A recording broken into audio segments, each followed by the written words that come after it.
¿Qué pasa con ese tema de la homosexualidad y el ballet? Una cosa es arriba del escenario. Generalmente el ballet académico, el ballet clásico, siempre está basado en la pareja, hombre-mujer, bailando. No puedes afeminarte en el momento de la expresión, porque eso es lo que ve el público, no ve a un bailarín afeminado y a una bailarina que también es femenina, es decir, se ven claramente estas dos diferencias. Porque si tú tienes un abogado homosexual, pues no te importa que sea homosexual, es decir, ¿no es cierto? Si tienes un oficinista o si tienes un arquitecto, un ingeniero, un médico, un profesional cualquiera, pues no. Es decir, en la danza tú tienes un hombre y una mujer, tienes un estereotipo, es decir, que nos da la identidad. Ahora, en la vida personal de los, de los hacedores de danza, de los hacedores del ballet, sí hay una variable como hay en todas las profesiones. ¡Calvo y Claro! Esta es la entrega número 2 de Calvo y Claro, desde Quito, capital del Ecuador, y quiero agradecer, antes de presentarles a nuestro invitado, quiero agradecer a todas las personas que esperaron ansiosas por el estreno del mismo el pasado miércoles. Todos aquellos que se han suscrito al canal, que han seguido nuestras páginas sociales, reciban un fortísimo abrazo de los que hacemos posible Calvo y Claro, en coproducción con Bravo Estéreo, desde aquí, la capital de todos los ecuatorianos, desde el centro del mundo. Hoy les voy a presentar a un querido amigo, un artista de pies a cabeza, una persona a quien estimo en lo personal, a quien valoro en todos los aspectos y a quien admiro en el plano profesional. Él es Rubén Guarderas, bailarín, director del Ballet Nacional del Ecuador. Bienvenido, hermano. Gracias, Giovanni. Es una emoción realmente estar aquí en este programa, en esta acción, en esta actividad, en esta propuesta nueva que nos da, que nos va generando la sociedad y que en el fondo pues todos vamos generando. Así es que riquísimo poder estar aquí para conversar. Un amigo entrañable, un amigo de muchos haceres en los escenarios y en las actividades artísticas y eso. Aquí estamos. Vamos a conversar. Te agradezco muchísimo tu aceptación. De hecho, no iba a aceptar que no aceptaras. Y yo no iba a decir que no, obviamente que no iba a decir que no. Sí. Hermano, hay montones de preguntas que quiero hacerte, muchas de ellas conozco la respuesta, pero muchos de nuestros espectadores no las conocen. Por esa razón, puede que te haga alguna pregunta que tú digas, caramba, pero si ya tú lo sabes, no, te la hago porque yo soy el vínculo entre los espectadores y tú. Y aquí el protagonista eres tú. Reitero algo que dije en la entrega número 1 del video podcast Calvo y Claro. Somos respetuosos del criterio, de la ideología de todos nuestros espectadores. Pero en Calvo y Claro tengo una premisa fundamental. Soy extremadamente respetuoso de las creencias, opiniones, criterios, en fin, ideología de mis invitados. Como con ese mismo respeto, trato a este entrañable amigo que es Rubén Guarderas en el día de hoy. Rubén, vamos a romper el hielo con una pregunta que estoy ansioso por hacerte, que durante muchos años ha estado latente como una espada de Damocles en el sector artístico en sentido general. Y tú que eres bailarín, que eres director de una institución artística tan prestigiosa como el Ballet Nacional del Ecuador, eres alguien cuya respuesta es sumamente valiosa para esta pregunta. Desde hace muchos años, existe un prejuicio, yo me atrevo a decirle así, simplemente prejuicio, de que todos los artistas de una forma u otra son homosexuales, especialmente en espacios como el ballet. Quizás por toda esa poética de los movimientos en el ballet y una serie de cuestiones. ¿Es real? ¿Hasta qué punto es real esto? ¿Hasta qué punto es un prejuicio sustentado solamente dentro de mentalidades obtusas en la sociedad? Háblanos sobre esto. ¿Qué pasa con ese tema de la homosexualidad y el ballet? Pero hay una situación muy concreta en el ballet digamos, una cosa es arriba del escenario, ¿no es cierto? Generalmente el ballet académico, el ballet clásico, el ballet de montón de años de ejecución, siempre está basado en la pareja, ¿no es cierto? En hombre-mujer bailando. Y pues varios maestros, ya muchos de ellos pues no están ya vivos en este momento, pero sí nos han dejado legados, nos han dicho decir, el ballet en el escenario es el único que tiene, es decir, el único que muestra un hombre y una mujer, ¿ya? Porque no puedes afeminarte en el momento de la expresión, porque eso es lo que ve el público, no ve a un bailarín afeminado y a una bailarina que también es femenina, es decir, se ven claramente estas dos diferencias, digamos, eso es en lo que tiene que ver con la parte artística misma, arriba del escenario y el espectador. Tiene que ver un hombre y una mujer. Ese es el paradigma que tenemos, ese es el estereotipo que tenemos nosotros arriba del escenario. Porque si tú tienes un abogado homosexual, pues no te importa que sea homosexual, es decir, ¿no es cierto? O si tienes un oficinista, o si tienes un arquitecto, un ingeniero, un médico, un profesional cualquiera, pues no. Es decir, en la danza tú tienes un hombre y una mujer, tienes un estereotipo, es decir, que nos da la identidad. Ahora, en la vida personal de los, de los hacedores de danza, de los hacedores del ballet, sí hay una variable como hay en todas las profesiones, como hay en todas las sociedades, como hay en todos los conglomerados humanos, y eso se reproduce, digamos, sí, se reproduce en la danza, se reproduce en el teatro, se reproduce en todo lo que son las artes y en todas las profesiones, así es que no es solamente lo que tú decías, es no es un denominador visión. común. No, de ninguna manera. Los grandes bailarines, nosotros hemos visto que son realmente, es decir, eso, grandes bailarines, ¿no? Porque además tienen que ser fuertes, tienen que ser, decir, con una presencia vital arriba del escenario, precisamente para demostrar y mostrar y interpretar esos grandes personajes que tiene que interpretarse en el escenario. Así es que, pues, claro. no hay prejuicio, hay prejuicios, digamos. Se mantiene un prejuicio, pero que está ahí, latente como en todo.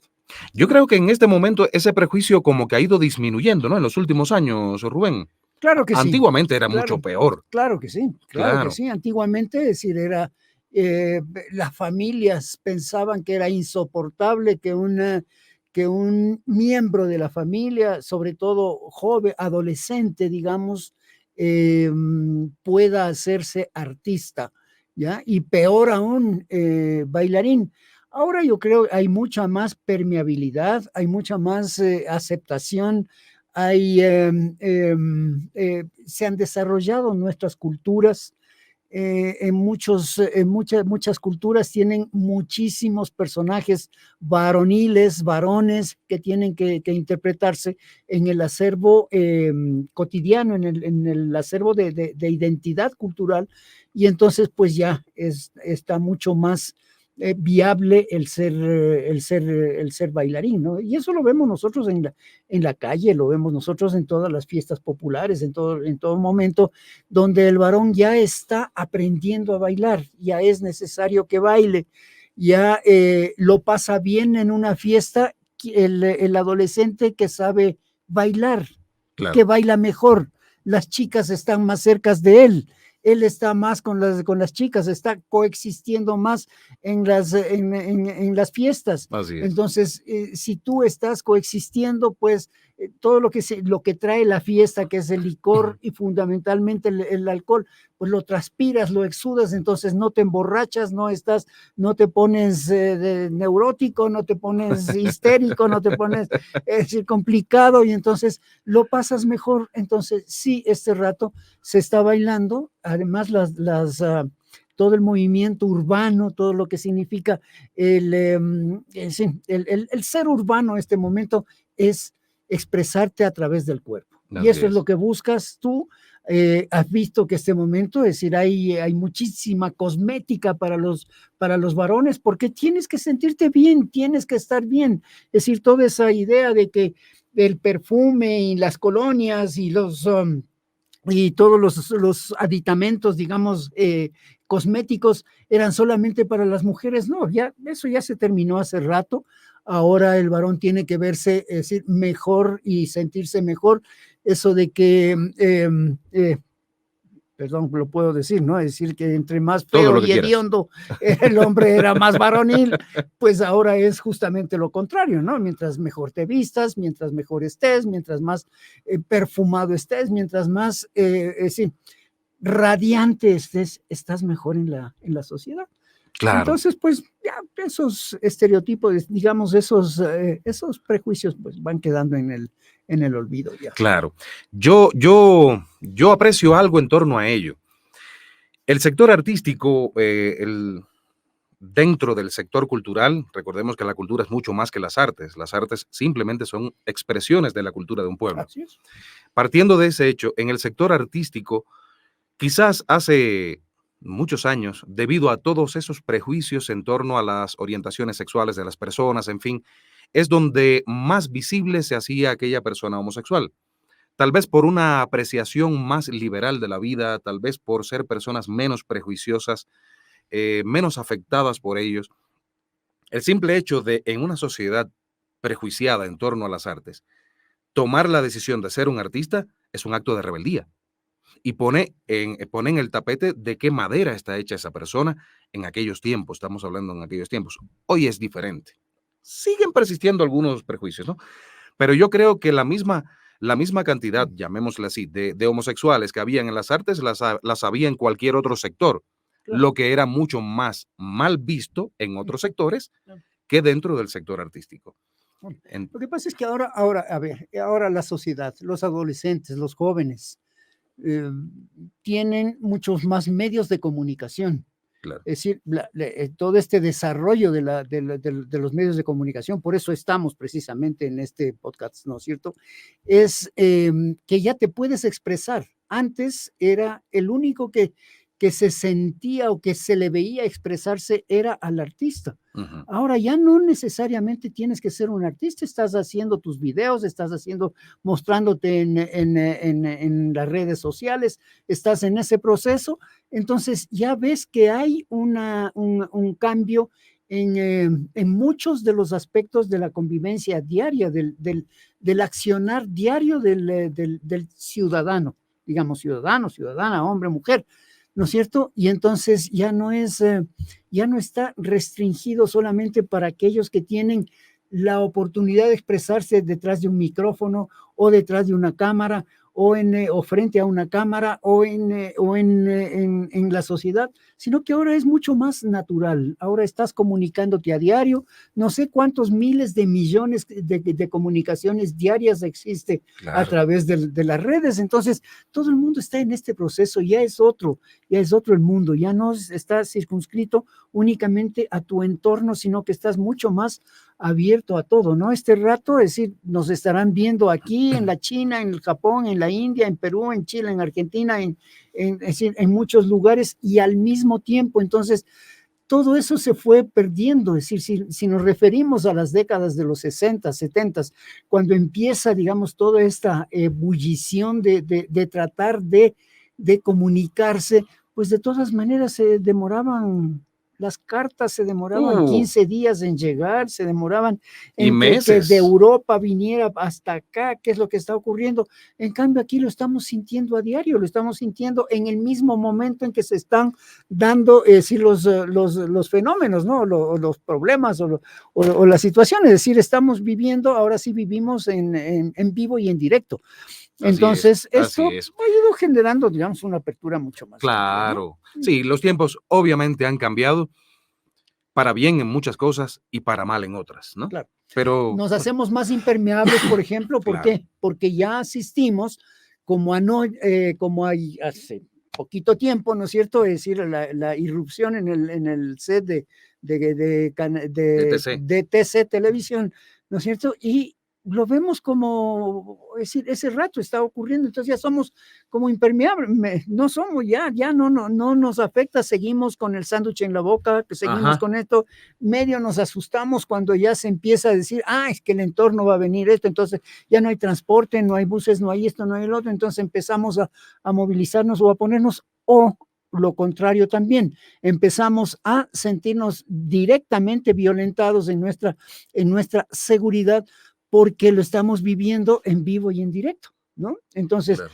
eso pues ha cambiado radicalmente a la sociedad y el accionar diario del ciudadano, ¿no? En el proceso y en el entorno en que estamos. Así es que, Así es. pues vamos. A mí me gusta mucho una serie que termino de verla y la comienzo de nuevo por el principio. Es una serie española que se llama Aquí no hay quien viva. Es una serie fabulosa, humorística, y hay un diálogo. Hago referencia a este diálogo justo por lo que tú comentabas en este momento.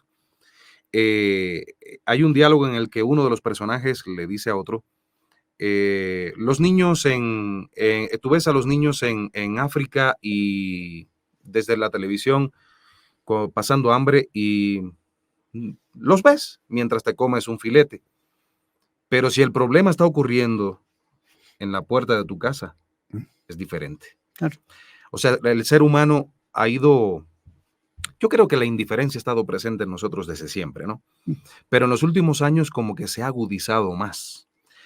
Hay una cultura del egoísmo, una cultura del individualismo, una cultura de no me importa lo que te pase, resuélvelo, es tu problema. Se ha perdido un poco el aspecto fundamental de nosotros, la solidaridad. El ser humano sin la solidaridad no hubiese podido avanzar, no hubiese podido evolucionar. Desde Claro las cuevas, claro. desde que estábamos en las cavernas, si no hubiese sido por esa solidaridad de ese clan, hubiesen perecido. Claro que sí. No te olvides, recuerda que nosotros de una u otra manera somos nómadas y entonces esta solidaridad pues se fue dando en este proceso de ir avanzando, buscando comida, buscando alimento, buscando, decir, e integrándonos con otras sociedades, ¿no es cierto? Ahora lo sentimos como más odioso esto porque estamos más comunicados, pero al mismo tiempo estando más comunicados, estamos más impermeables, es decir, ya no me afecta. Si no me afecta a mí personalmente allá, no importa lo que esté ocurriendo en el otro lado, ¿no? Ahora, en un mismo edificio, tú conversas o tratas de conversar con alguien y le dices, ¿quién vive en el piso de abajo? Y dicen, pues no sé. Y lleva 30 años Pues no viviendo sé, ahí. claro, pues Sí. no sé, sí, es que no me preocupo, allá su vida, ¿ya? No, y antes nosotros éramos una sociedad muy comunitaria, una Así es. sociedad muy integradora, muy solidaria, ¿sí? Ya, ese es en el fondo, es decir, cuando tú te cambiabas de casa, los vecinos te recibían. Así es. Te recibían y te informaban y te decían, mira, aquí venden azúcar, acá venden esto otro, acá hay esto, hay este vecino que es médico, el otro vecino que es abogado, el otro vecino que es, etcétera, la vecina, etcétera, etcétera. Ahora no. Ahora llegas y eres un ciudadano más ahí y eso que ahora hay estos grandes edificios donde tienen 30, 40 departamentos, habitaciones y etcétera, ¿no? Pero, y eso lo vas teniendo gracias a este mismo proceso de comunicación, ¿no es cierto? Sí. Porque entonces ya te llega cerquísima. Antes era una tragedia cuando tú veías y te mostraban una foto que venía ahí después de meses, ¿no es cierto?, de un niño esquelético así con esto. Ahora lo estás viendo todos los días, mientras, como tú decías, mientras estás ahí merendando en la noche, estás con el noticiero y estás viendo las guerras, estás viendo lo que está pasando este rato ahí en Israel y Gaza, ¿no es cierto? Y no te importa, ¿ya? No te importa, hay miles de muertos y nadie está diciendo nada. ¿Por qué? Porque estaban en Gaza, ahí están, es decir, allá quienes Es decir, no importa qué es lo, Eso que, está qué es lo que sea, lejísimo. ¿no es cierto? Claro, no me afecta a mí, ¿ya? Ujú. Y eso también tiene mucho que ver con los medios de comunicación, porque los medios de comunicación también son muy sesgados y te llevan mucho la información hacia eso, hacia situaciones como esas, ¿no? A Claro. que sí te dan de tal manera la noticia que a ti no te afecta, que a ti no te molesta. Es decir, allá está ocurriendo eso, ¿no es cierto? Pero nosotros aquí estamos bien porque estamos buscando nuestra seguridad. Es decir, ahí estamos buscando, es decir, la seguridad del mundo, porque entonces en Afganistán se están matando, se están haciendo esto, en Irak está esto. Es decir, hay una serie de situaciones que en el mundo uno se pregunta y dice, bueno, pero ¿por qué si es lo mismo en Afganistán que en Irak, que en Grenada, o que en Panamá, o que en Perú, o que en Chile, o que en Argentina, las dictaduras y todo esto? Es decir, ha ocurrido todo esto, ahora ya no nos preocupa un poco, ¿no? No nos preocupa si es que el establishment no nos afecta y nos dice, es que eso es terrible, nos puede afectar a todos. ¿De qué forma nos puede afectar? Claro. Entonces es el periodista desde su óptica, ¿no es cierto?, que nos está dando esa información que está siendo difundida a través de un sistema que nos lleva a que sintamos eso como peligro y esto otro no como peligro, siendo exactamente la misma situación, nada más que en dos regiones geográficas diferentes. Así ¿ya? mismo es. Y por eso también no vivimos ya una geografía humana donde todos veamos como las comunidades, las sociedades se han ido desarrollando, sino como esta geografía que es la geopolítica que nos ha ido dividiendo en el este y en el oriente y en el oeste y en la Unión Europea, y entonces sí, ya salimos de la cortina de hierro, pero seguimos en eso mismo, ¿no? Salimos del muro de Berlín, pero seguimos exactamente en la misma, porque no piensan lo que yo pienso. Y entonces estas cadenas de medios de comunicación me llevan a que yo deba pensar así, ¿ya? Porque estoy en este proceso o soy parte de este proceso, ¿no? Una pieza más. Entonces, una pieza más, entonces... Sí, complicado. Desgraciadamente eso es lo que nos toca, eso es en lo que estamos, pero sí hay que ponerse a pensar. Sí. Hay que ponerse a pensar.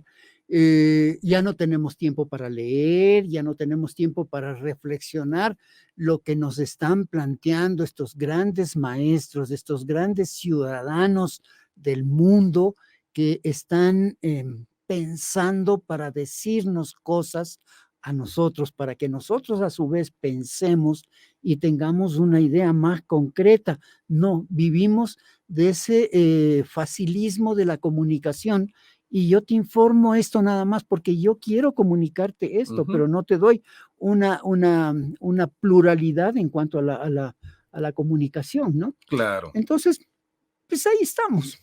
Y y ahí estamos los artistas también, porque los artistas también hacemos arriba del escenario, claro, lo que yo pienso que debo hacer, lo que yo pienso que quiero hacer, y claro, hay personas, en esas me incluyo yo, digamos que somos muy pluralistas, y entonces en ese sentido, pues en lo que tú decías, el Ballet Nacional de Ecuador hoy día llegó a tener 4 elencos, precisamente para tener un elenco académico clásico, tener un elenco contemporáneo moderno, tener un elenco de danza urbana, o sea, de propuesta urbana, y un elenco mestizo, ¿no? Con identidades, para tratar de que a través de la danza se puedan tener los 4 grandes frentes que tiene la danza, es decir, en una si queremos llamarlo así, en una democratización absoluta de lo que significa esto de formación de público y llegar a todos con estos diferentes estilos. Ahí vamos a llegar dentro de unos minutos. Es Rubén Guarderas, mi querido amigo, bailarín, director del Ballet Nacional del Ecuador, una de las más prestigiosas instituciones culturales del país de la latitud cero, en la mitad del mundo. No digo el centro del mundo, porque el centro del mundo son los argentinos.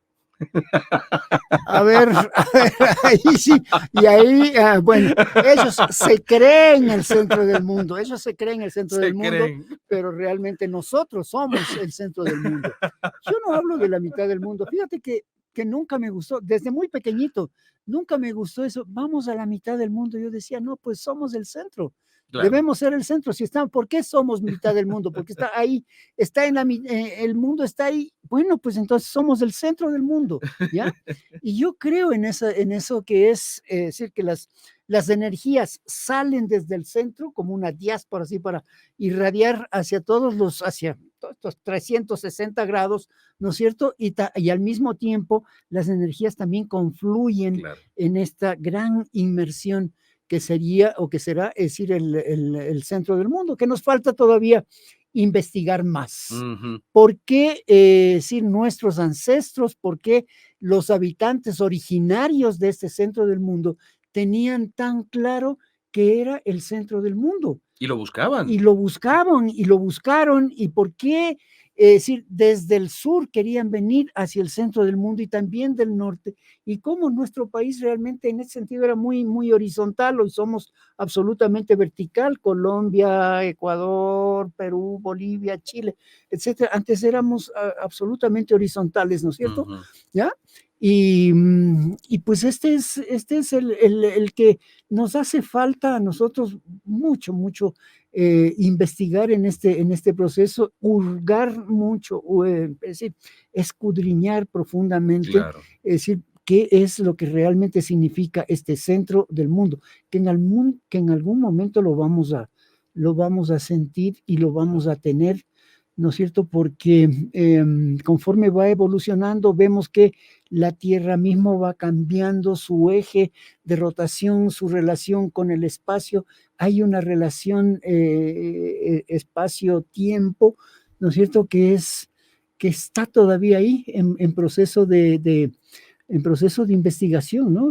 Claro. Y ojalá que en algún momento se pueda llegar a eso. Yo creo que ahí sería una... Que llegue a eso, pero que podamos verlo.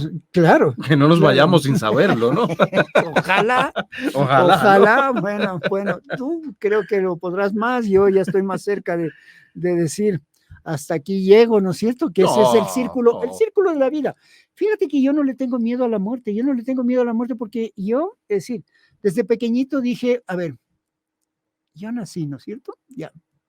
Y tenía a mi lado gente que moría, que desaparecía. Entonces yo decía, pero ¿por qué tienen que morir? ¿Por qué esto? A ver, no, entonces poco a poco uno va descubriendo esta situación de que es necesario además esta evolución que es nacer, crecer, desarrollarse, trabajar obviamente, morir, ¿no es cierto? Ese es el círculo de la vida, ¿ya? Pero mientras más lo trates de hacer espiral, ¿no es cierto? Y que nosotros vayamos dejando un mundo mejor para quienes vienen luego nuestro, entonces este va a ser, sí, va a ser una espiral que te va a ir dando un mejor mundo. Si nadie muriera, no estaríamos en este mundo, es decir, no habría ¿qué es lo que alimentos sea? para todos. No habría nada, No, no, no no. habría nada. Entonces, eso es lo mejor. Entonces, ¿qué es? Eres un punto así muy, muy, muy mínimo en lo que significa el tiempo. ¿Cuánto vas a vivir? Vives 80, 90, 100 años, 110 años, pero eso en los miles de millones de años que tiene la humanidad en existencia, pues eres nada, es Nada. ya. Sí. Entonces, aprovecha, disfruta el tiempo que vives, es decir, y deja Un un legado. legado, que eso es lo importante. Lo importante cuando muere un artista, ¿qué es lo que tenemos? Su obra. Su obra, ¿no Claro. es cierto? Su obra. Entonces yo siempre, han muerto varios maestros artistas, y ¿qué es lo que yo siempre digo? Es decir, morirá ese artista cuando dejemos de leer su obra, de ver sus obras, de escuchar sus obras, de reencantar sus obras, de sentirnos en este proceso de encontrar o de reencantar, ¿no es cierto? Claro. Reencantar las obras esas para que no, sino mantenerlos como en una biblioteca ahí, es decir, estáticas, ¿no es cierto? Archivado sino ahí. archivado, sino, es decir, realmente no con naftalina y alcanfor, sino con una evolución permanente. Creo que en eso tenemos mucha, hemos logrado también un gran cambio con esto de los audiolibros, ¿no es Claro, cierto? ¿Ya? así es. Es decir, ya este rato, decir, sí puedes sentirte también tranquilo en una mecedora ahí y escuchando un libro, digamos, una lectura, ya puedes escucharle a Neruda, por ejemplo, con sus voces, ya puedes escucharle a Silvio Rodríguez, a Bola de Nieve, a grandes músicos, a grandes pensadores, incluso, Claro. ¿no es cierto?, en sus propias palabras, ¿ya? Es fabuloso. Hay algunos poetas que dices, no, que no hable, por favor, ¿no? porque dices, me da otra cosa, ¿no? Me da otra cosa, Sí. hay otra entonación. Prefiero seguir leyéndolo. Prefiero seguir leyéndolo, ¿no es cierto? Ya, sí, pero ese es parte de la vida también, ¿no? Claro. Entonces, sí. Estamos hablando ahora en este momento del fin de los tiempos personales, ¿no? De ese fenecer, de ese fin de nuestro ciclo en la vida. Pero en este momento a mí me interesa el inicio de tu ciclo. ¿Cuál fue tu entorno de nacimiento? ¿Dónde naces? ¿Cómo fue ese entorno? ¿Cómo fueron las personas que estuvieron en torno a ti? ¿Qué se respiraba en ese tiempo? Uno va mimetizándose, ¿no? Yo nazco en el comienzo de la década de los 50, nazco precisamente en el año 1949, ¿ya? Entonces... Eres un guagua. Sí, guagua aquí en Ecuador es guagua, un niño pequeño. Un niño pequeño, claro, todavía.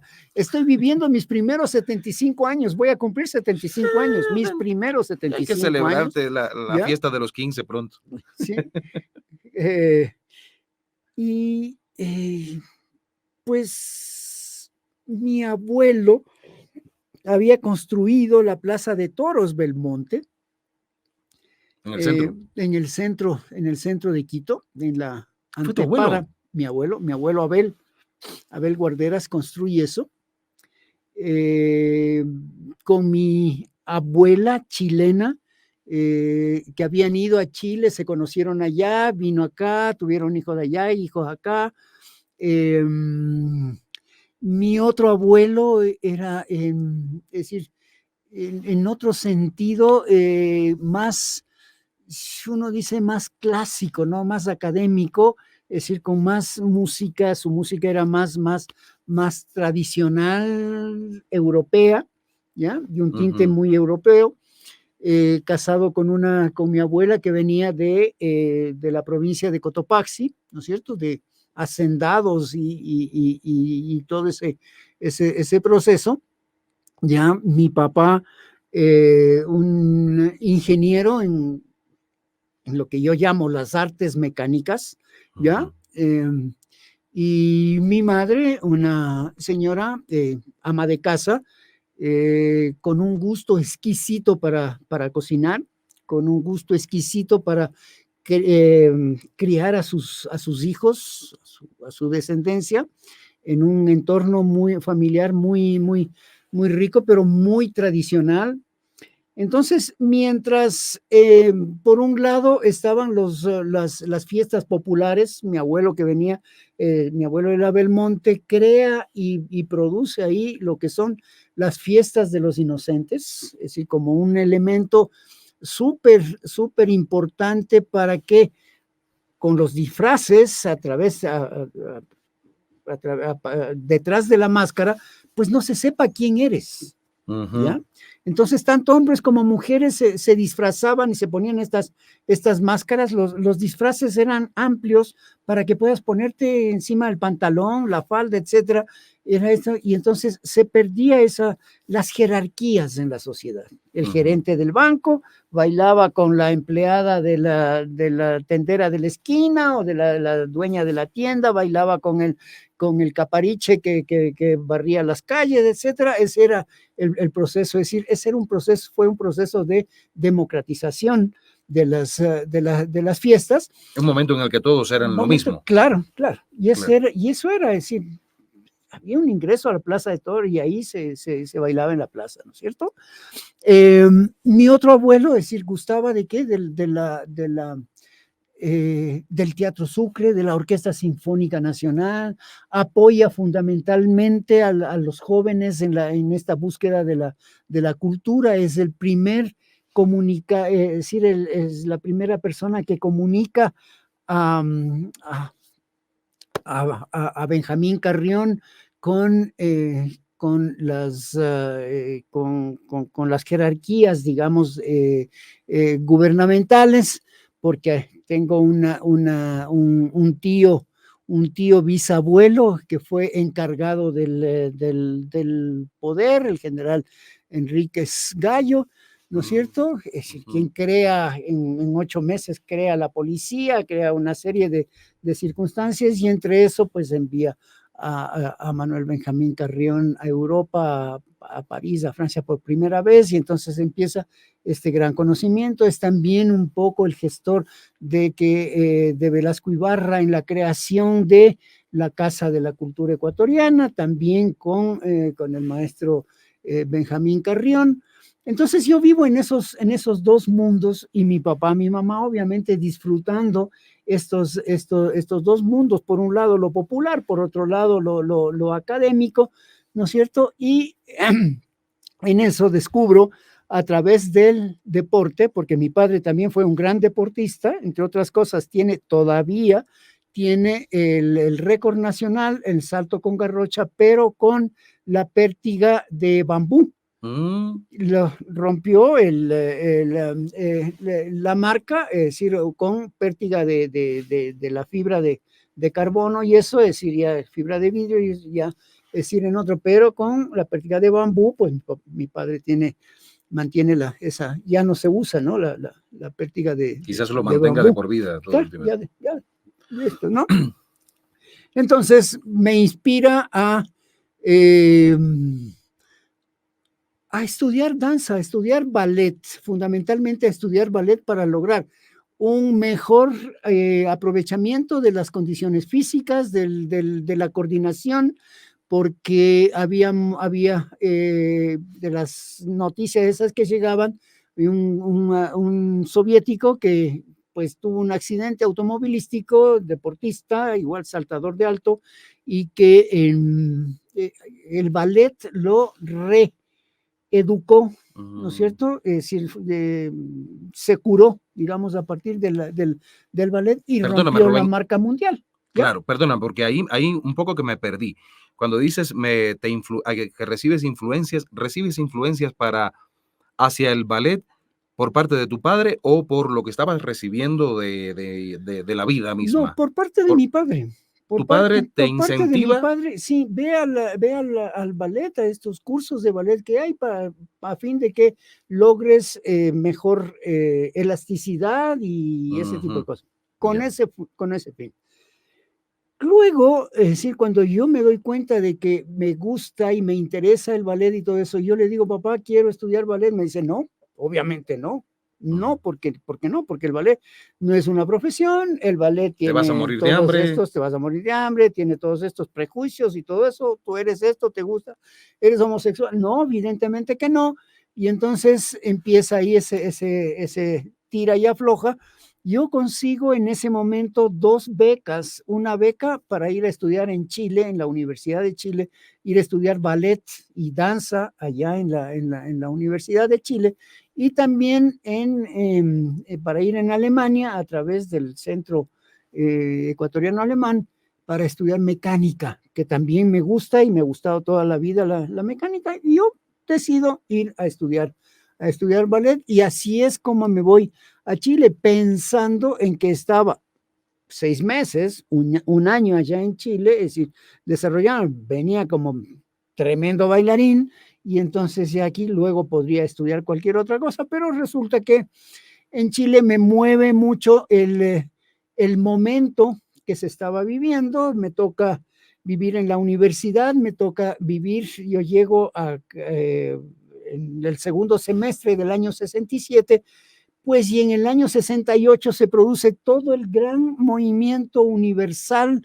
respecto de los cambios, la transformación en Europa, la transformación en las universidades, los sistemas de estudio, procesos, etcétera.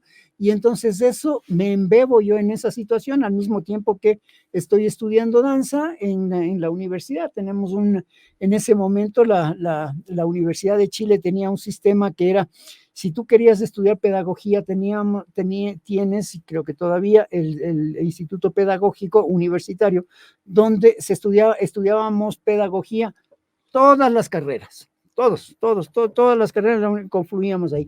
Entonces había un cúmulo de ideas, es decir, se discutían las ideas y buscaba este instituto pedagógico, buscaba que no hubieran dos estudiantes de danza, por ejemplo, en el mismo curso, sino que fueran estudiantes de distintas facultades y etcétera. Entonces fue un momento muy, muy importante. Me toca estar presente por cuidar el edificio que está en pleno centro de Santiago, a 2 cuadras del Palacio La Moneda, ¿no es cierto? Me toca participar escuchando las discusiones de los grandes pensadores universitarios respecto de la reforma universitaria. Se logra plantear en ese momento y aceptar que la Universidad de Chile, pública en Chile, tenga una votación universal para elegir a sus autoridades, eligiendo el 65% los profesores, 25% los estudiantes y 10% el personal administrativo y de servicios. Entonces, eso me fue motivando, vino ya el proceso con Allende, se vivió una efervescencia enorme respecto de la actividad artística, generamos arte para todos, generamos arte en los barrios, es decir, viajamos por todo el país, hicimos un tren popular de la cultura. Estando en el tren viajábamos nosotros, gente de música, de danza, de teatro, de artes plásticas, de artes escénicas, de decir, de todo, generamos una obra completa y al otro día íbamos en cada una de las provincias, es decir, nos dividíamos para copar toda la provincia. Fue un momento, es decir, muy, muy edificante, es decir, los compañeros míos del diario vivir eran Víctor Jara, Quilapayún, Inti Illimani, Amerindios, decir, el Pato Mans, la crema y nata, todo ese momento, eso, los Parra, etcétera, todo eso lo viví yo y estuvimos ahí, es decir, en este proceso enorme. Hasta el año 73, ¿no? En que se produce el golpe de Estado, pues nos echan a todos, nos votan a todos, y eso generó una propuesta artística en muchos países, porque sobre todo los artistas que habíamos estado en todo este proceso de hacer arte popular, de generar, pero propuestas, no es hacer arte popular, es decir, no es ve, disfrázate y haz arte, no, buen arte, es decir, porque nosotros pensábamos, a ver, si un cirujano va y hace una incisión mal hecha, te deja chueco una parte del cuerpo. Si un artista va y te muestra una obra que no tiene estética, que no tiene sensibilidad, que no tiene esto, es decir, matas al público como público, ¿no? Entonces había que ir en las mejores condiciones posibles. Llegamos nosotros a tener en este Arte para Todos, llegamos a tener 5 escenarios itinerantes que íbamos miércoles llegábamos y estábamos hasta el domingo en una población ahí haciendo música, danza, teatro, clásica, académica. Una verdadera revolución cultural. Claro. Entonces, esto significó que viajáramos, que tuviéramos que salir y que se desarrollara, digamos, todo un gran movimiento en América Latina, en Europa, enormes movimientos artísticos. Y bueno, pues yo vine acá a Ecuador, no había nada aquí, no había nada. Esa era una de las cosas que mi padre me decía, a ver, ¿qué profesional hay en la danza? Pues no había nadie. Cuando yo empecé a estudiar danza, no había nadie que recibiera un sueldo bailando como bailarín, ¿ya? Nosotros estábamos en un grupo folclórico y lo que nos daban era un sándwich y un refresco, punto, nada más, ¿ya? ¿Con qué edad regresas al Ecuador? 26 años, 25 años. 25 años, 25 años. La década del 70. Del 73. A raíz, claro, 73, 70, a raíz 24 años. De la diáspora que se generó a partir de la dictadura de Pinochet. No había nada. cómo era el Ecuador de ese momento al que llegaba ese joven efervescente con la sangre hirviendo de arte. ¿Cómo era ese Ecuador que te recibe? Un Ecuador, yo diría que hasta cierto punto medio indolente con lo que estaba ocurriendo en el cono sur. Habían dictaduras en Chile, en Argentina, es decir, se empezaba a hablar de esta dictadura en Chile tan terrorífica. Ya había pasado lo de João Goulart en Brasil, ya había pasado lo de Uruguay, ya habían muchos desaparecidos, ya habían muchos muertos, había mucha, en ese sentido, ¿ya? Y en las artes no había nada, es decir, un poco antes del 73, la Facultad de Artes en la Universidad Central había creado la Escuela de Teatro, también con algunos maestros chilenos que vinieron antes del golpe, ¿ya? Y había un solo profesor que era pagado en la Casa de la Cultura, que tenía una academia, ¿ya? Y seguía con el grupo folclórico, que era Marcelo Ordóñez, ¿ya? Y entonces yo vengo en septiembre del 73 y en enero del 74 diciembre, enero me voy a México porque tenía que bailar. No me fui a Perú, donde tenía también oportunidad. No le dieron visa a mi esposa en México, tuve que regresarme. Y aquí, gracias al doctor Ángel Polibio Chávez, se logró hacer el Instituto Nacional de Danza, un colegio de danza que lo creamos, es decir, prácticamente soy cofundador de este colegio. En el 74, en el 76 logramos crear la Compañía Nacional de Danza, yo también como cofundador, ya con el contraalmirante Aníbal Carrillo como ministro de Educación en ese momento. Y luego en el 80 ya salimos de la Compañía Nacional de Danza, creamos el Ballet Ecuatoriano de Cámara desde el 80 y ahora ya tenemos 43 años en esta actividad, donde hemos creado todo lo que te dije hace un momento y el Ballet Nacional de Ecuador, donde pues ahí tenemos 43 años. En los últimos 20 años que hemos hecho, es decir, hasta la pandemia, digamos desde el 2000, en la década, en este siglo, digamos, en este nuevo siglo, hasta antes de la pandemia, habíamos hecho 4.100 y algo de presentaciones. Habíamos tenido más de 3.600.000 espectadores y público asistente a nuestros espectáculos, porque no hacíamos espectáculos en la calle, al aire libre, sino en teatro, sí. Formar un público, ¿no es cierto? Formar un público, transformamos los coliseos en espacios escénicos y vamos ahí, así es que formamos un público habitúe a ir a ver el espectáculo, no ese público transeúnte que mientras va a comprar el pancito se queda ahí viendo un 5 ratito, minutos y se va. Claro, y se va, ¿ya? Y entonces eso es lo que logramos. Creamos una escuela, el Metro Danza, donde hemos tenido 11,000 estudiantes, hemos tenido 369 artistas, bailarines contratados, 59 maestros, algo así como 10 coreógrafos, ¿ya?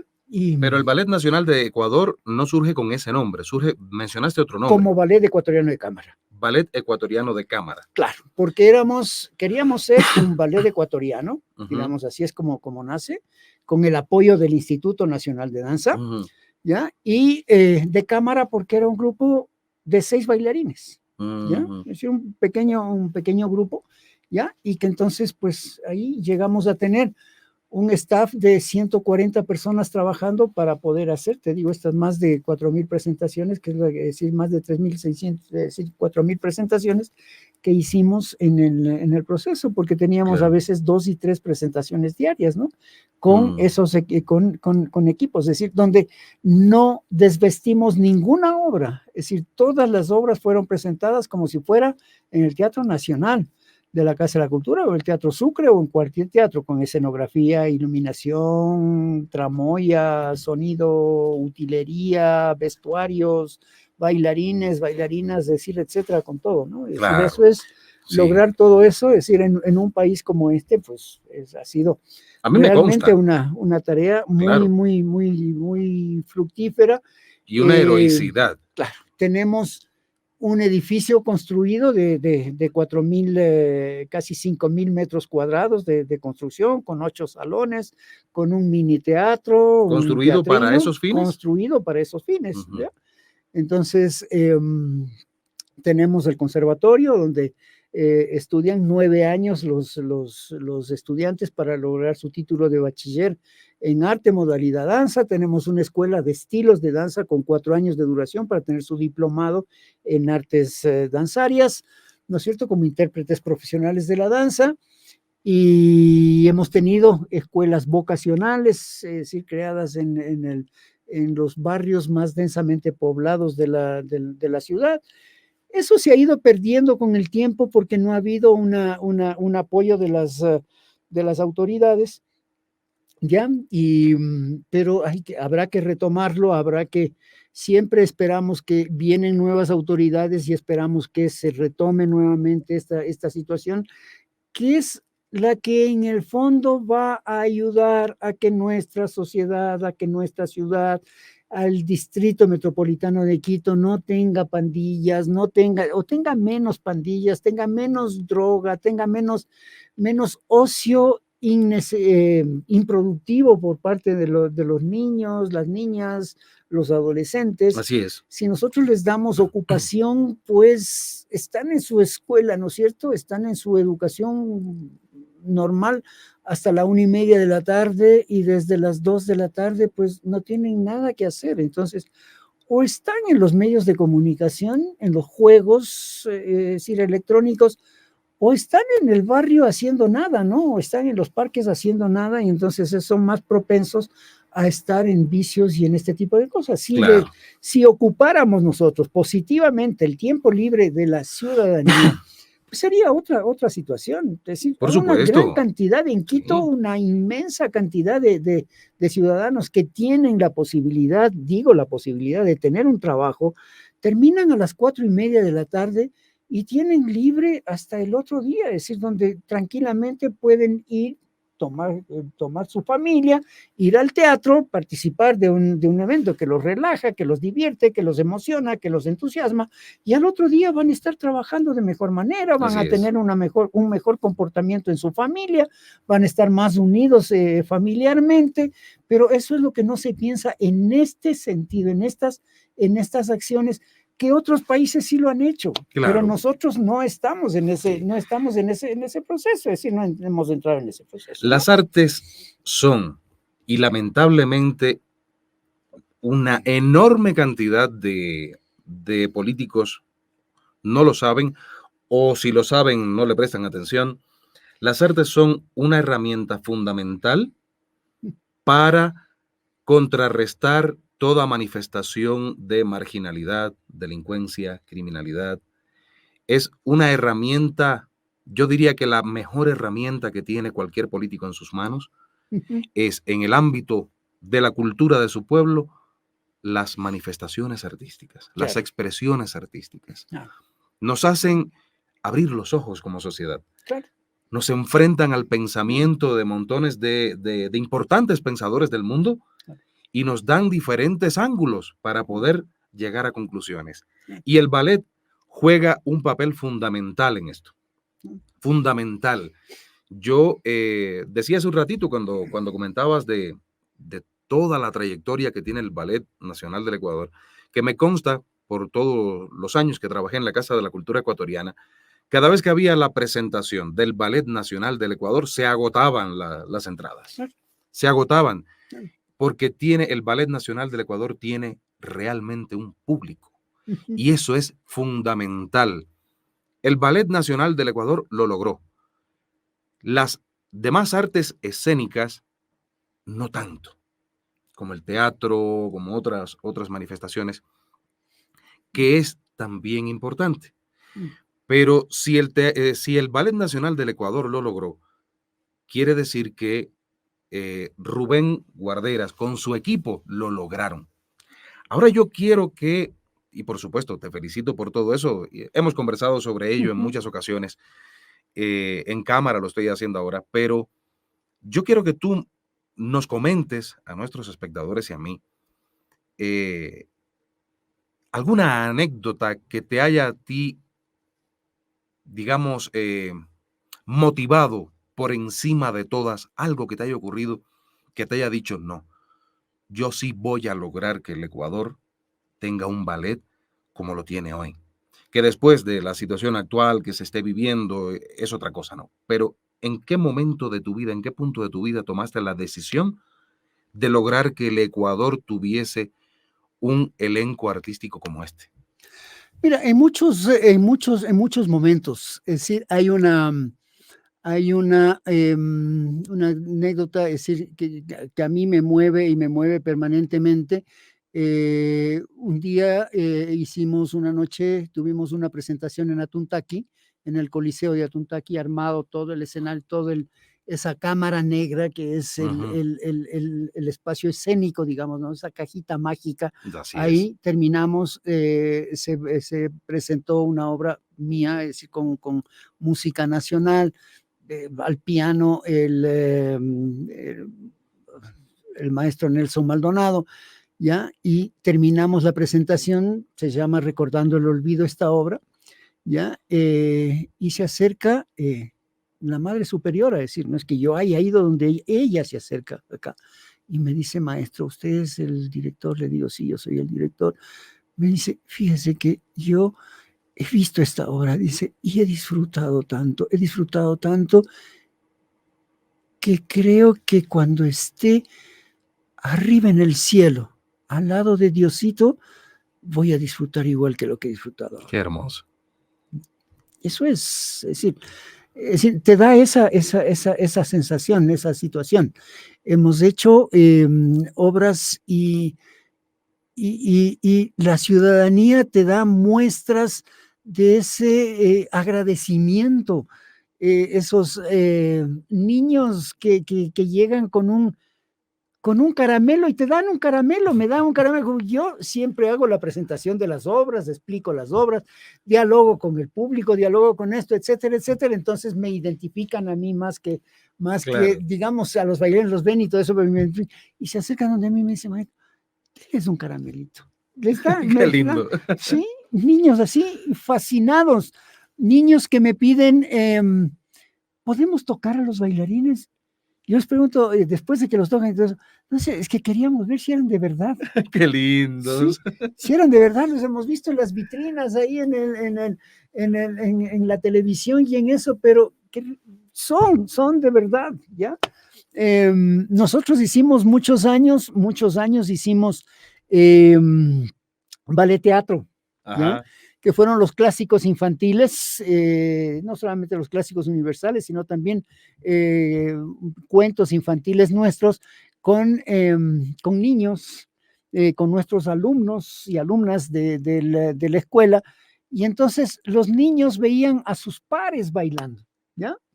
Entonces los veían ahí como animalitos, los veían como enanitos de la Blancanieves, los veían como flores, como arbolitos, como personajes y todo eso, ¿no? Y era, pero una emoción tan grande, y decían, yo quiero ser como él, yo quiero ser como el perrito, yo quiero ser como el enanito, yo quiero ser como el gruñón, yo quiero ser como este, yo quiero ser como el otro. ¿Cuándo dan clase? ¿Dónde podemos tomar clase? ¿Dónde todos? Es impresionante cómo los niños se sienten realmente motivados y sobre todo viendo a sus pares bailar, ¿no? Viendo a sus pares ahí en el escenario, y entonces se sienten igualitos, ¿no? En el proceso. Hemos hecho una prueba de hacer películas con videos, con el teléfono ahora, con la tecnología, y los niños dicen, ¿y eso es hecho por los niños? Sí, ¿yo puedo hacer eso? Claro, tienes el teléfono. ¡Anda! No, es que en la escuela dejamos los teléfonos en la escuela porque cuando entramos al grado tenemos que dejarlos.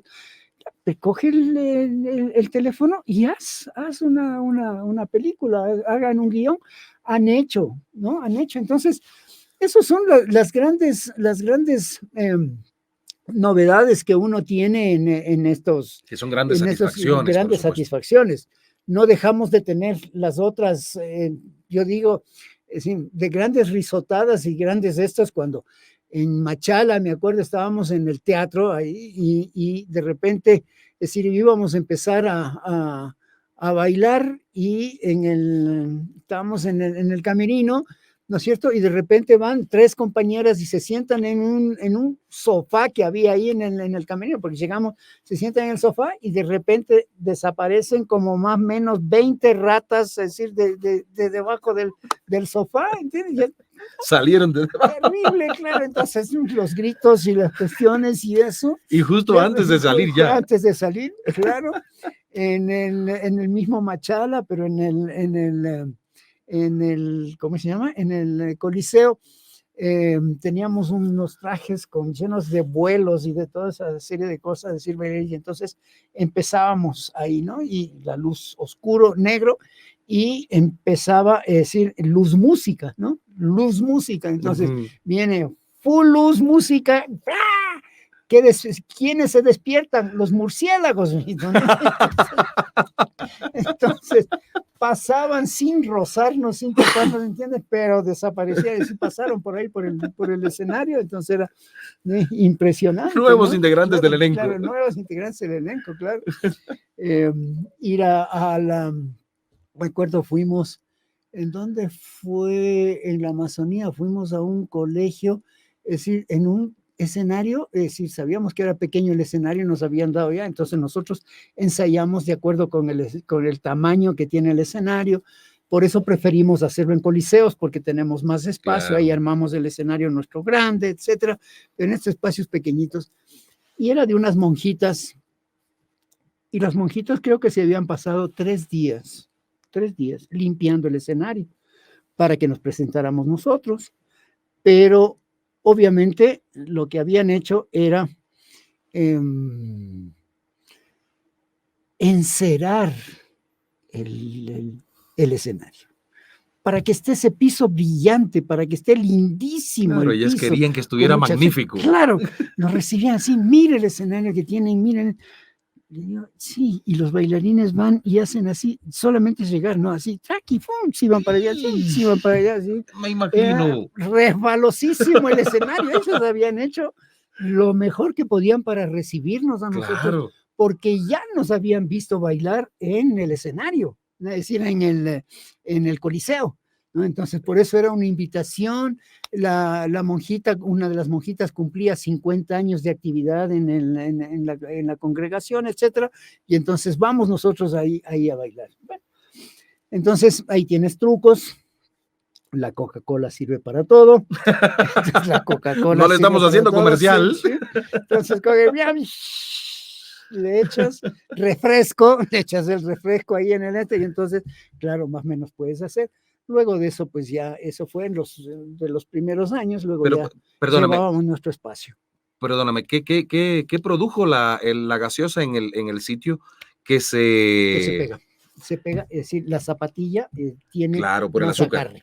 Por el azúcar. Más agarre. Eso es a nivel mundial. Eso no es que lo inventamos nosotros ese día ahí. No, yo sabía perfectamente, porque eso ya lo habíamos hecho en Perú, ya lo habíamos hecho en Chile, ya lo habíamos hecho en un montón de países, y lo habían hecho muchos años antes que yo. ¿Ya? Ponerle y después secarle, claro, o dejarle secar. Y dejarle ahí hasta que se seque, ¿sí?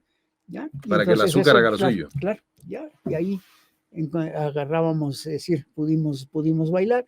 Luego de eso, pues ya empezamos a tener, ya pudimos comprar un piso plástico, un linoleum, y entonces sobre ese linoleum, pues ya podemos bailar en cualquier lugar, porque vamos, lo instalamos y ya. Este rato tenemos tres escenarios armados, ya, es decir, para armarse en 3 alturas diferentes, porque hemos logrado para poder hacer en coliseos, es decir, con música en vivo. Tener los artistas los músicos en la planta baja, digamos, ¿no? En el primer piso poner a los bailarines, y si hay coros, es decir, poner arriba pensando en esas obras tipo oratorio Claro. ¿no es cierto? Como Carmina Burana o esas obras, ¿no? Hacer algo de, de, de comedia musical con el urbano, o de hacer, no sé, Diferentes. cosas, Rubén, ¿no? el ballet, hablando ya en sentido general, para después aterrizar en una pregunta muy, muy importante para mí en este caso, no sé si para los espectadores será igual, pero el ballet, ¿para quién es? Como espectáculo, como evento, como producto, ¿a quién va destinado el ballet? El ballet va destinado a todo público, a todo público. Digamos lo que se conoce como ballet, ¿ya? Como si la categoría del ballet, que es el clásico, el académico, Claro. ¿no es cierto? Está basado en obras que tienen más de 100 años de ejecución, que son de las muchísimas obras que se han hecho, son pocas las que quedan, es decir, en este proceso, es decir, como son Lago de los Cisnes, como son, sí, Lago de los Cisnes, Sílfides, Giselle, esas, ¿no es cierto? Luego tienes las otras que dices como Quijote, Cascanueces, Los Tres Mosqueteros, Claro.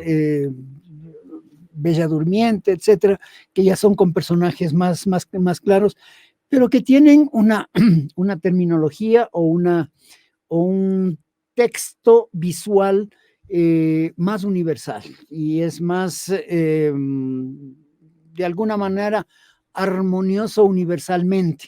¿Ya? Son estas del segundo Luego grupo que mencionaste. No, del primer grupo. Del primer grupo. Del primer grupo, Ya. del ballet, ¿ya? Luego tienes el mestizaje, donde tienes ya música nacional, digamos, o música, al referirme a nacional, yo digo nacional de Perú, de Chile, de Argentina, de Ecuador, de Colombia, de donde sea, sí. ¿ya? Dependiendo del país de ese elenco. Claro, que tienen identidad y entonces bailan y tienen mucho llegue, mucho pegue, digamos, porque te sientes identificado con ese que es tu ritmo natural, tu ritmo materno, ¿no es cierto? Con ese naces y estás. Y luego tienes ahí viene ya lo más complejo, que es la danza moderna, la danza contemporánea, que está basada mucho en lo abstracto de las ideas, claro. ¿ya?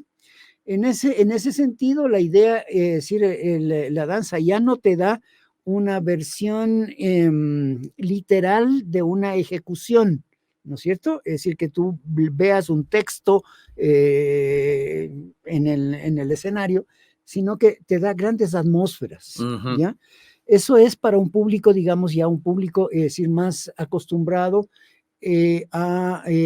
o formado viendo lo que es el movimiento, ¿ya? Eso es, y esa es precisamente la evolución de la danza, ¿ya? Y luego al final, pues ya tienes esta cosa que es decir, creada ahora por las juventudes, por los adolescentes, ¿no es cierto? Que es la visión urbana de las artes, donde hay todo tipo de música, donde hay todo tipo de fusiones musicales y de este tipo, de esa situación, donde se crean igual estas grandes atmósferas donde te dicen una cosa, decir que está ahí en el leitmotiv de la ejecución. Y entonces, sí, la danza tiene a diferencia de las demás artes escénicas, es la que puede desarrollarse en mayores lugares y con mayores públicos, ¿ya? Por ejemplo, tú no puedes poner una obra de teatro en el Coliseo Julio César Hidalgo. Es decir, claro. es realmente, yo diría que casi imposible, así ¿ya? Es. Donde tienes texto y tienes la música tampoco, porque tiene reverberación y todo eso. Entonces, sí, tienes que matar el eco, tienes que matar una serie de cosas. Eso significa, es decir, mucho más maquinaria teatral, ¿no es cierto?, para lograr una inversión tremenda. Ese tipo de situaciones, ¿no es cierto? Y por eso los grandes shows y por eso, es decir, esta cosa que Es decir, en los grandes shows te suben tanto los volúmenes que entonces tú no distingues un instrumento del otro, sino que tienes es ruido lo que hay. Claro, un ruido musical, Sí. un ruido musical que es el que está ahí latente y entonces pues así lo logras, ¿no? Es decir, claro, en otros países sí ya se logra que estos grandes shows con una gran, pero gran maquinaria de sonido, es decir, logras, es decir, crear sí diferencias sonoras y diferencias en este sentido, ¿no? Pero entonces esa es la gran ventaja que tenemos nosotros en la danza y eso es lo que yo he aprovechado precisamente porque yo creo que en Latinoamérica somos el país que per cápita tiene más coliseos. ¿El Ecuador? Más coliseos del Ecuador, ¿sí? Que tiene estos espacios que nosotros les llamamos aquí coliseos, en otros países les llaman estadios, igual que los estadios de fútbol, pero que son cerrados, ¿no es cierto? Nosotros aquí los coliseos, y hay en todos lados, aquí en el Ecuador hay en todos lados, hay espacios multipropósito, ya en los colegios, hay muchos colegios que ya tienen esto. Generalmente los colegios religiosos son los que, sobre todo de los salesianos, es decir, yo no he visto ningún colegio regentado por los salesianos que no tenga teatro. Ellos tienen siempre teatro.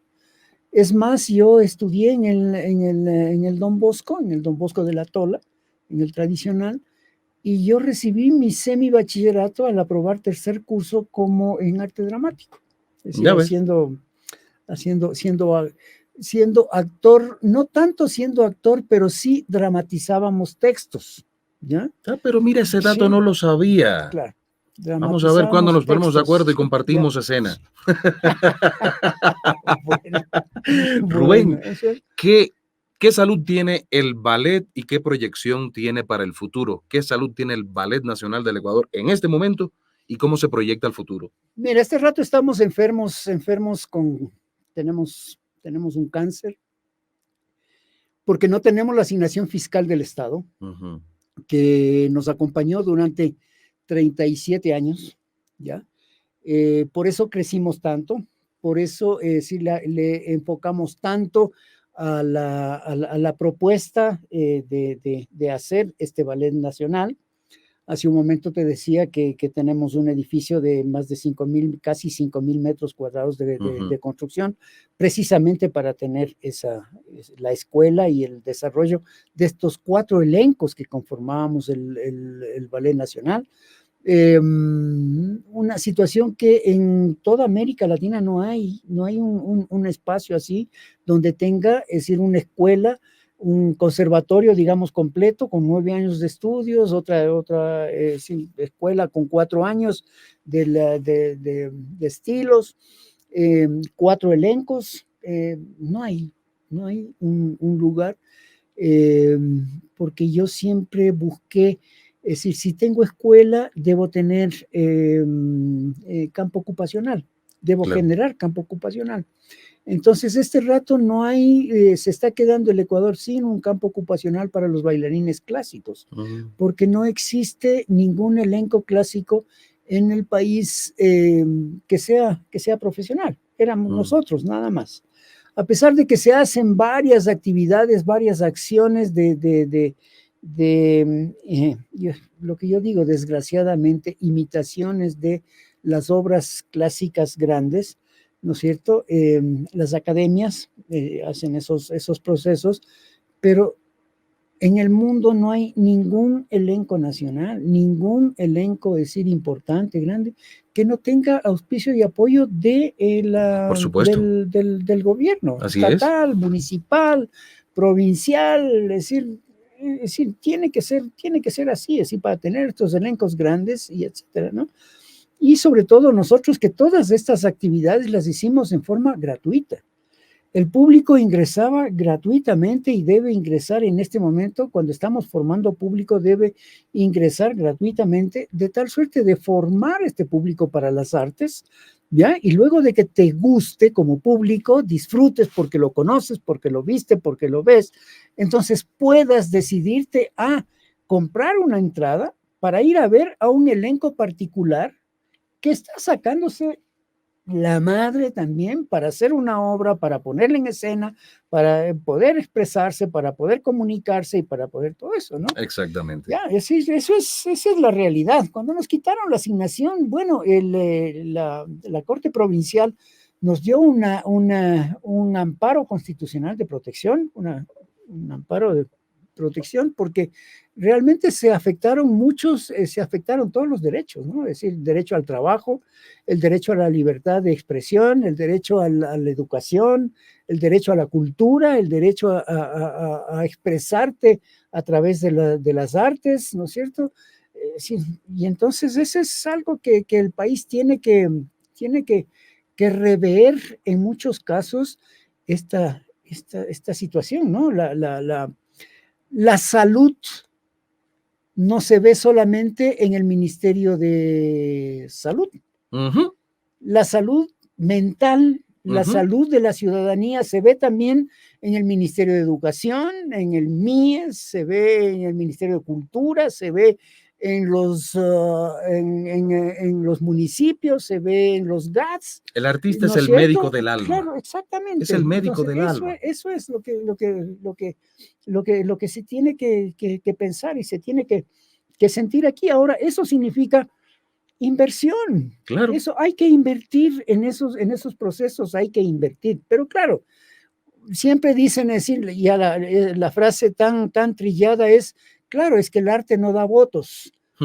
Yo creo que están equivocados Sí. ahí un poco, están bastante equivocados porque cuando hay estas convocatorias en que el arte tiene una convocatoria, pero se tiene un proceso sistemático, orgánico, permanente, en que la municipalidad, el GAT cantonal, el GAT provincial, el GAT parroquial, están haciendo una acción sistemática, como digo, permanente, y esto es decir, sí da Claro, votos, sí da por supuesto. beneficios, ¿no es cierto? Pero lo otro es decir, los grandes shows, ¿no? Entonces, yo creo que casi ningún GAT parroquial se preocupa de desarrollar a los artistas de Los locales. local, de su lugar, no. Entonces tiene que llamar al artista que se desarrolla más a nivel provincial, a nivel nacional o a nivel extranjero, ¿no es cierto? Entonces ese es el gran dilema. Y luego vas a lo provincial, es decir, a lo municipal. Entonces es el gran... no importa qué es lo que haga, pero que sea un show de eso así, mucha luz, mucha esto, mucho Producto ruido, de mercado. mucha cosa, claro, mucho marketing, ¿no es cierto? Muy cuestionable ética y claro, estéticamente. 2 veces en el año máximo, ¿ya? Pero el resto del año, el resto de los 11 meses que quedan de diferencia, ¿no es cierto? No hay nada. Claro. Y ahí justamente caemos en lo que conversábamos hace un ratito. Toda inversión que se haga en el sector cultural, en el sector artístico en sentido general, bueno, es una inversión que va a generar muy buenos frutos. Claro. Porque, a ver, yo considero que hay 2 sectores fundamentales en la sociedad. Son fundamentales, que están dirigidos al capital humano, que son el sector de la educación y el sector de la cultura. Claro. Son fundamentales, claro, porque son los que desarrollan el capital humano de un país. Claro.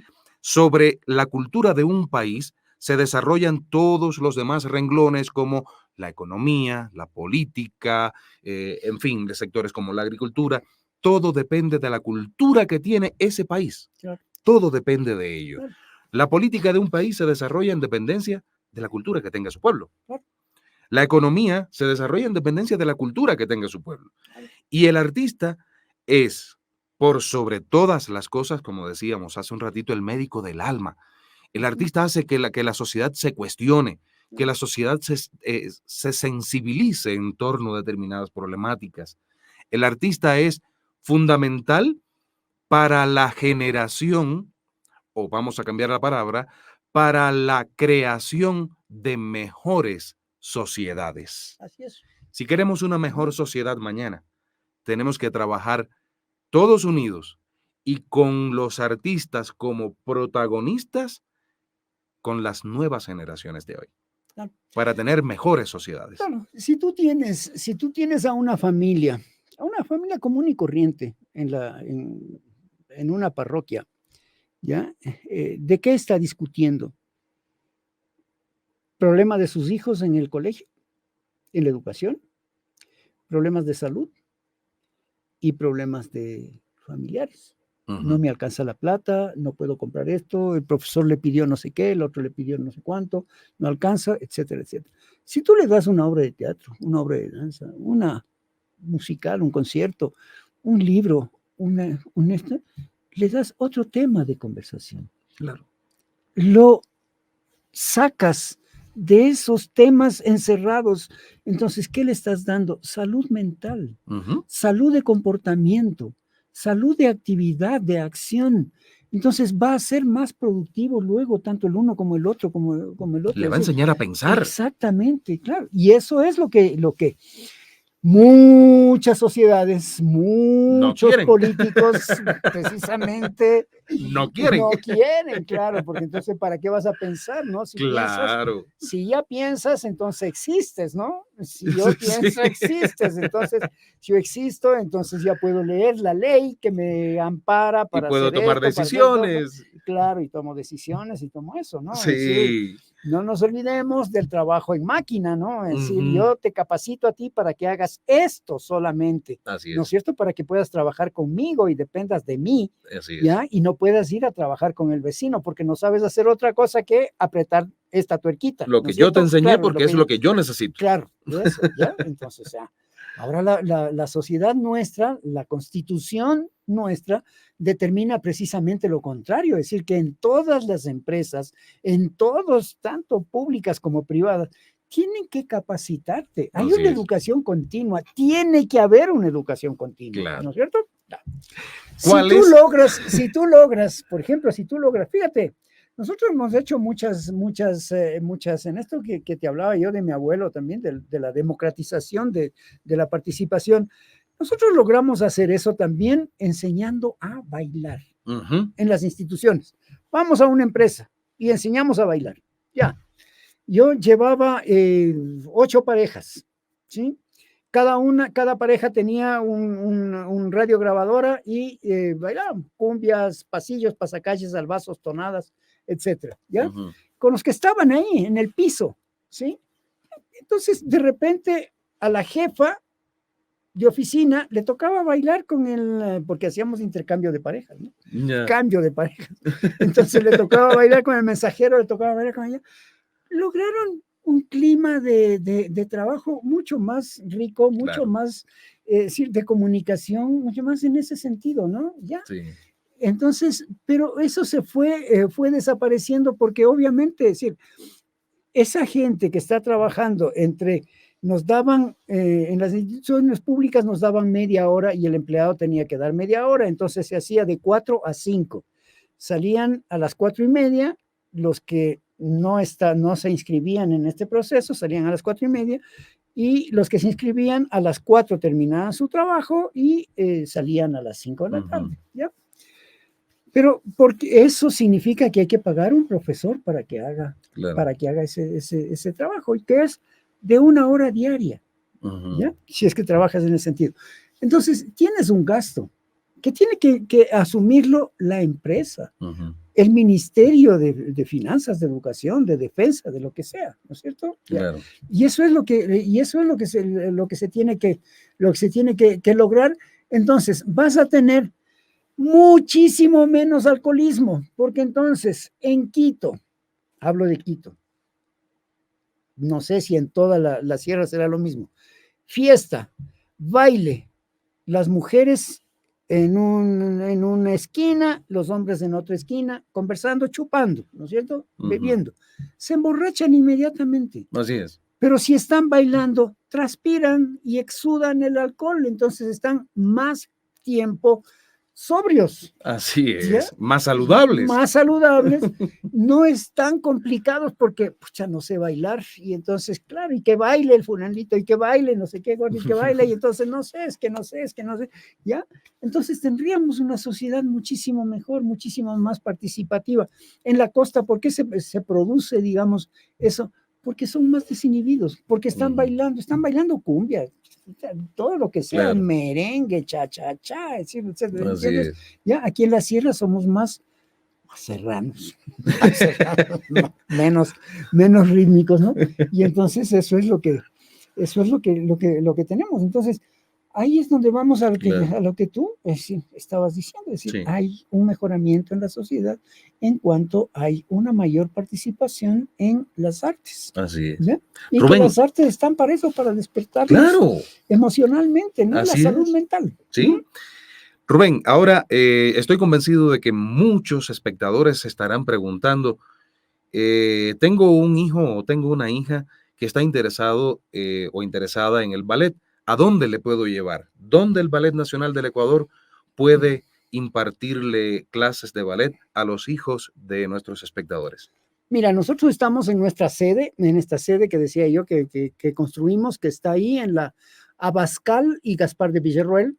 Ahí está, edificio grande de 5 pisos, es decir, y el letrero dice ahí, Ballet Ecuatoriano de Cámara, ¿ya? Y también en la Casa de la Cultura Ecuatoriana está Metro Danza, ahí tenemos nuestro proceso educativo, ¿ya?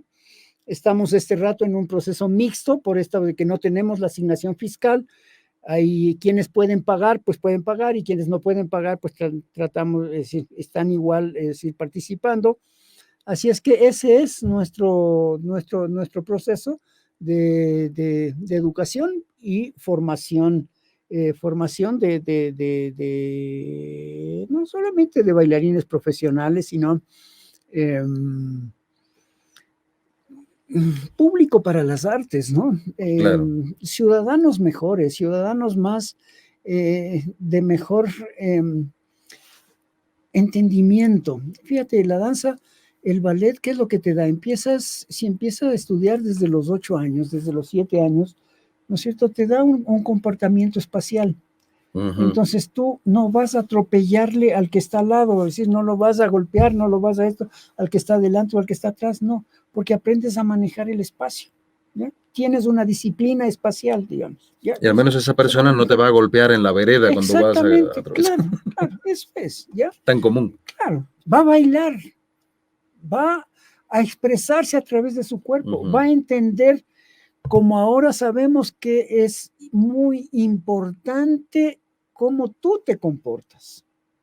Cuando tú vas a pedir un trabajo y entras con los hombros hacia adentro y el estómago hacia adentro, las mujeres con sus pechos hacia adentro porque tienen complejo de sus pechos a veces, ¿no es cierto? Pues no le van a dar el trabajo, por más que diga soy proactiva y soy pro esto y soy tu cuerpo dice otra cosa. Y eso, claro, la lectura corporal es importantísima. Entonces, esa va a ser la enorme diferencia, ¿ya? Claro. Nosotros van, muchas oportunidades van, es decir, el GAT de la parroquia tal, maestro, queremos que les dé unas clasecitas a las candidatas a reina de la parroquia. Niñas que tienen 17 años, 18 años, 19, 20 años, que no saben caminar, que no tienen un comportamiento físico, es decir, y tenemos que empezar desde eso, prácticamente desde cero. Entonces ahí es cuando tú te preguntas y dices, a ver, ¿para qué les sirvió 12 años? Porque ya egresaron del colegio, han sido 12 o 13 años de estudios, donde tuvieron gimnasia, donde tuvieron educación física, donde tuvieron eso, no les sirvió para nada, claro. Porque es una repetición de la repetición de la repetición, y hileras, columna, y fórmese aquí, fórmese allá, etcétera, en lugar de tener este comportamiento social y entender su cuerpo como un elemento de comunicación, ¿no?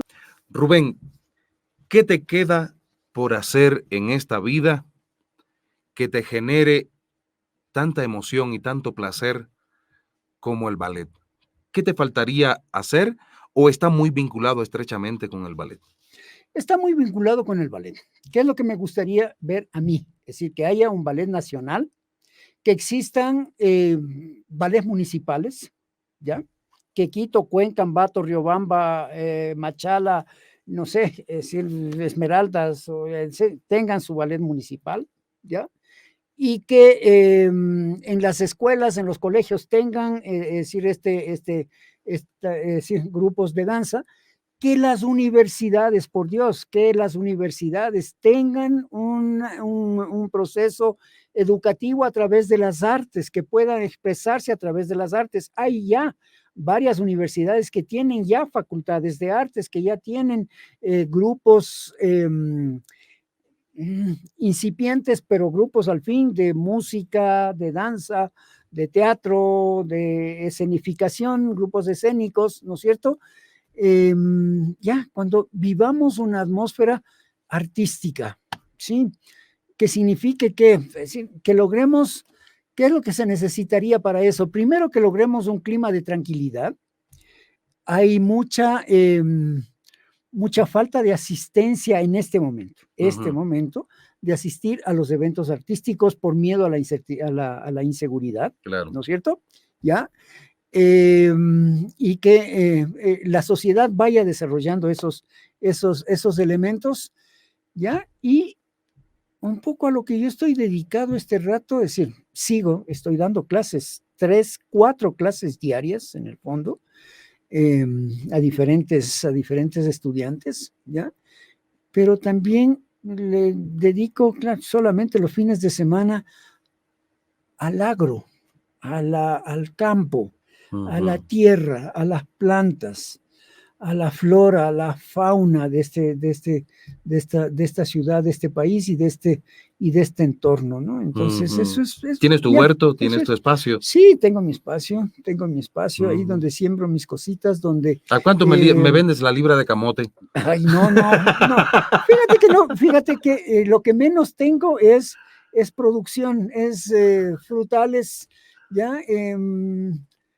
No me he dedicado tanto a sembrar cebollas o ese tipo de hortalizas, digamos. Más a lo ornamental. Más a lo ornamental, es decir, árboles frutales, arbolitos. Me gustan mucho los arbolitos, ¿ya? Entonces ahí en cada césped yo quisiera que tenga su matita, sus arbolitos, su goza. Me gusta ver esto en vertical, ¿ya? Es vida. En vertical, sí, eso es, me gusta ver cómo van creciendo los arbolitos, ¿ya? Entonces, estas hortalizas, y sobre todo las que están enterradas, es decir, les veo las hojitas nada más, pero y sé que están abajo produciéndose las papas, Claro. los rábanos, las cebollas, las de estos, pero ya, así es que, pero sí, eso me ha significado poder tener intercambios, es decir, llegar al trueque. En la misma pandemia, es decir, yo tengo cebollas, bueno, pues te doy este arbolito de nísperos, Claro. ¿ya? Y claro, en 3 años más te va a dar frutos, Qué bien, pero ya, ¿no? Qué bien. Y entonces eso es, y sentir que la vida es, sí va, y que, bueno, pues los amigos cada vez van quedando menos amigos, menos parientes, que van terminando sus ciclos. Así es. Uno no sabe si se nos están adelantando o si realmente cumplieron su ciclo, ¿ya? Entonces, es eso lo que queda en la vida, tener entrevistas como esta, que ha sido riquísima. Gracias, mi hermano, gracias. He podido decir cosas que las tenía aquí adentro, capaz que sí, que me van a hacer pensar y que me van a hacer tener ganitas de cosas y eso. Gracias, Giovanni. No. Gracias a ti, gracias a nuestros seguidores, a ti que nos has dado una cátedra de vida. Claro, a los seguidores, ¿no? A quienes están escuchando ahí, a quienes tengan yo no digo la amabilidad ni tengan la bondad, sino que tengan esa curiosidad. Claro. De saber qué es lo que es este artista. ¿Quién es este, no? ¿Quién es este? ¿Quién es este caballero que a alguien, que lleva décadas Giovanni, haciendo arte? Se le ocurre, es decir, invitarlo por algo a decir, a ver, ¿qué es lo que dice? ¿Qué es lo que hace? ¿Qué genera? ¿No? Y eso es lo importante. Claro. Que la educación nuestra lleve a que desde niños, desde el primer año de básica, es decir, estén desarrollándose la curiosidad. Así es. Y que sean curiosos por ver cómo funciona, cómo está, cómo se siembra, cómo se pone, cómo se hace, cómo se cruza, cómo se hace, cómo se corre, cómo esto, cómo el otro, cómo vuelan, cómo, es decir, esa curiosidad, despertar esa curiosidad, porque nunca nos van a dar todos los conocimientos, sino que nos den curiosidad por ir redescubriendo o descubriendo por primera vez los conocimientos. Así es. Esa es mi esperanza, ese es mi anhelo este rato. Ya voy a cumplir 2 meses más. 2 meses más. ¿En 2 meses? Cumplo 75 años, mis primeros 75 los primeros, años. Sí, los primeros. Ya lo ha dicho mi querido amigo Rubén Guarderas, bailarín, director del Ballet Nacional del Ecuador. Una persona a quien, como dije al principio, quiero en lo personal como amigo, respeto como amigo, como persona, admiro como persona, como amigo y como profesional. Ha sido mi invitado de hoy en Calvo y Claro. Hemos hablado calvo y claro, ambos. De hecho, los dos estamos en la misma condición. Somos ñañitos. Somos ñañitos. Ñañitos aquí en el Ecuador es hermanos, ¿sí? Ya, pero hay algo que yo sí quiero ver, ¿no? En esta, ¿sí? En la radio, es decir, entrar a este set. Sí. Y es riquísimo ver un radio que creo que es debe ser un radio Philips antiquísimo, ver un televisor de los blanco y negro, ver un BTR Hay montones de antigüedades. Cámara, pero ¿sabes quién es el culpable? Una grabadora profesional sí. ¿cómo se llama esto? De cassettes. Así es.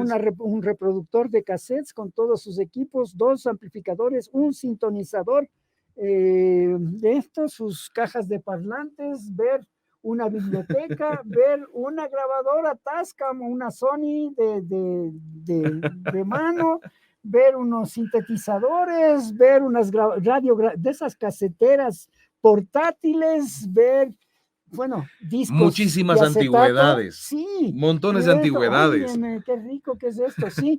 Felicitación a ¿cómo se llama? Elder Bravo. Elder Bravo, que es el líder de Bravo Entertainment Group, al que pertenecen varios servicios de fotografía profesional, servicio de audiovisuales profesionales, la radio Bravo Estéreo, que estamos recién iniciando un proceso de repotenciación en estos momentos y bueno, en fin, hay un montón de servicios que ofrece este grupo y tenemos el privilegio también de contar en los controles de Calvo y Claro, este video podcast que lo hacemos en coproducción con Bravo Estéreo, a Ronald Bravo, que es el hijo de Elder Bravo, que lo tengo allí haciéndome señales de que nos estamos yendo un poquito en el tiempo, pero vale la pena irnos un poco en el tiempo cuando se tiene amigos como tú, personas que tienen tanto que aportar a la sociedad con su historia de vida.